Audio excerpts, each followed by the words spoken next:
يلا بقى يا جماعه نشوف كده احنا اتسوقنا كده وجبنا ايه مع بعض. جبت اهون 3 كيلو برتقال، الكيلو من ده ب10 جنيه. جبت 3 كيلو، وقولي لي كده الاسعار زي ما انا جايباها كده ولا انا جايباها غاليه. وجبت اهو 2 كيلو بتنجان اسود كده على الوان اهو للمحشي. طبعا انا مش هعمله محشي دلوقتي، انا هسيبه يومين 3 وهوريك ازاي نشيله مع بعض دلوقتي وتخزنيه ولا هيجرى له اي حاجه. وجبت القوطه دي برضو ب10. القوطه دي حاسه ان انا اتغلبت فيها، القوطه دي ب10. ودي فايل السلطه. وجبت البصل ده ب15 صغير اهي للشوربه للاكل اهو صغير، جايبه ده ب15 البصل ده. جبنا ايه تاني؟ البطاطس بتاعت السليق دي الجديده دي، جايبه البطاطس دي اهي تسلقيها وتحمريها كده تبقى تحفه، جايبه دي كمان ب10 اهو. جبت 3 كيلو اهو. طبعا البصل والبطاطس معروفين هيتخزنوا فين؟ في التربو، المكان بتاعهم ماشي. وجبت اهو شويه فلفل رومي اهو برضو ب10 اهو، صغير كده ومحندق اهو ب10. حاجه دي هتقعد عندك في التلاجة قد كده. وكمان جبت شويه جزر اهو، الجزر ده ب15 اهو. طبعا هو ده اوانه ويبقى مسكر وتحفه، اوانه في الشتاء ده اهو. جبتهم ب15 اهو. دي مشترياتنا يا جماعه اللي انا رحت السوق وجبتها. بس نسيت خالص خالص اجيب الليمون، نسيت خالص اجيب الليمون. طبعا بقى هنشيل الحاجه دي مع بعض ازاي وما تبصي خالص خالص، ونحتفظ بيها لوقت كبير جدا معانا. يلا نشوف هنشيلها ازاي.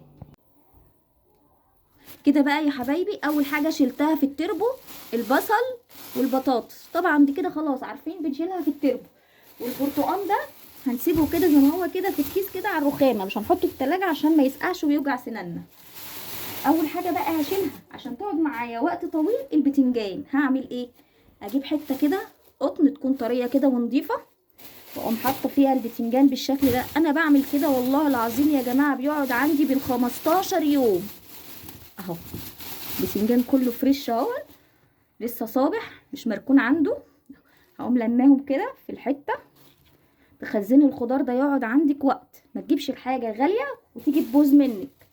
واقوم معبيها تاني في نفس الكيس اهو، واحطها في حته كده قطن كده بالشكل ده كده، ما يطولهاش اي حاجه. واقوم قافله عليها، ما يطولهاش ميه. اقوم قافله عليها كل يومين 3 بالكتير قوي قوي. اطلعها واحطها على الرخامه وهول حته شويه تنشف، لانها هتلاقيها منديه كده ماشي كده. ده خلاص على كده هحطه في التلاجة من تحت. ده البتنجان عرفنا نشيله اهو. هنيجي بقى للجزر والفلفل، هنشيله ده ازاي مع بعض؟ هنجيب حته قطن او جورنان اللي يعجبك، يا حته قطن يا ورقه جورنان زي كده اللي متوفر عندك. مش عندك جورنان هاتي حته قطن. انا عندي جرانيت لان انا بخزن الحاجه بتاعتي، فبقوم حاطه فيها الجزر اهو بالشكل ده يعيش عندي هو والفلفل. عايزه تعملي ده لوحده وده لوحده مفيش مشكله، انا بقولك وصريحه معاكي من اللي انا بعمله اهو. واقوم لماهم كده بورقه الجرايد بتاعت زمان دي. طبعا ما بقاش حد عندنا بقى النت والحاجات دي، ما خلتناش نقرا جرايد اهو. اقوم لفاهم كده ما اخليش اي حاجه تبان. وبرده اقوم عامله فيها يا بطوط، احطها في الكيس. انا ساعات بقوم برضو مع الجورنان ده اقوم حاطه حته قماشه، حته كده قطن زي الحته اللي انا لما فيها البتنجان دي اهي، واقوم شايلاها كمان في التلاجة. يبقى انا خزنتها ازاي اهو، ولا يجرى لها اي حاجه. يومين 3 وتطلعيها تهويها على الرخامه، وتنشري الجورنان او الحته على حتى اي حاجه في المطبخ. تنشريها في البلكونه تتهوى بس وتنشف وترجعي تاني. طب احنا عندنا القوطه هنعمل فيها ايه؟ انا القوطه يا جماعه بصراحه جايبه لها المصفى دي، العلبه دي، وبقوم حاطه فيها اهو حته قماشه بس تكون بقى نظيفه. واقوم جايبه كده اهو اي حاجه تكون ما انتش عايزاها بس تكون طريه، واقوم حاطه عليها القوطه كده بالشكل ده. ولا تكشكش ولا يجرى لها اي حاجه. القطه زي ما هي كده مش هغسلها، واقوم حطيها بقى ومغطيه عليها كده. ساعه ما انا هاجي استخدمها بقى هبقى اغسلها. ساعه ما اجي اطلع القطه اللي انا هطلعها واستخدمها اهو. انا كده خزنت الخضار بتاعي في التلاجة اهو، يقعد عندي لمدة 15 يوم بالشكل ده. بالشكل ده يا جماعة اهو. القوطة وادي الجزر والفلفل.